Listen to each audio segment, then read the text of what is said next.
খুব অবাক লাগছে জানেন, একজন গায়ক, একজন নায়ক, একজন পিয়ারে পিয়ারে যে গানটিতে গেয়েছিল, যে গানটি, আর একজন লিপ মিলাইছিল, ছায়াছবিতে সিনেমাতে লিপ দিয়েছিল, এবং দুজনেরই মৃত্যু জলে ডুবে।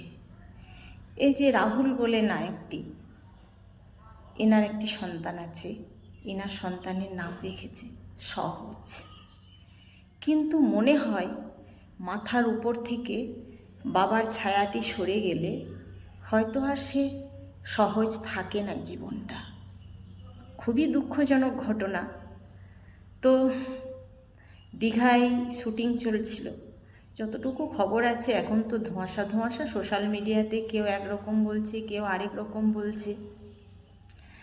তো দীঘায় শুটিং সেরে কেউ বলছে নৌকা থেকে পড়ে গেছে, কেউ বলছে হয়তো জলে স্নান করতে যেয়ে তালসারি বলে যে জায়গাটাতে, সেখানেই এই রাহুল নায়কের দেহ তলিয়ে যায়, এবং সেই তলিয়ে যাওয়া দেহ উদ্ধার করাও হয়।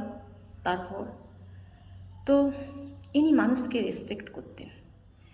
ইনি এনার সন্তানের উদ্দেশ্যে শেষ চিঠি লিখেছিলেন, যে আমরা যে ইন্ডাস্ট্রিতে কাজ করছি তার সন্তানকে লিখেছিল শেষ চিঠি, তোমার মা আমি কাজ তো একদিনে শিখে না, তো আমাদেরকে অনেকের কাছে অনেক হেনস্থা হতে হয়েছে, কাজ শিখতে গিয়ে ছোটও হতে হয়েছে।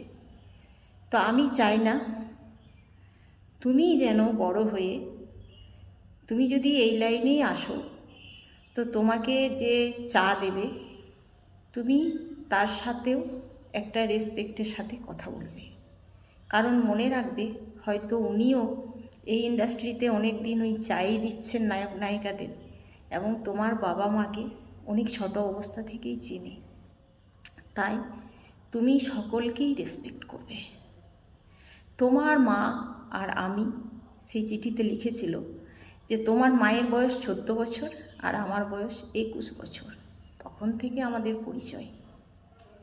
আমরা বেশিরভাগ সিরিয়ালে ভাই বোনেরই রোল করতাম।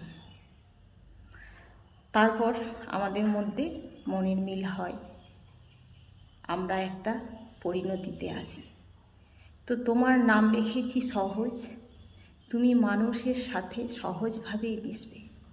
এবার আপনারা বলুন, কোনো সন্তানের মাথার উপর থেকে যদি পিতৃত্বের ছায়া উঠে যায়, জীবনটা কি আর সহজ থাকে?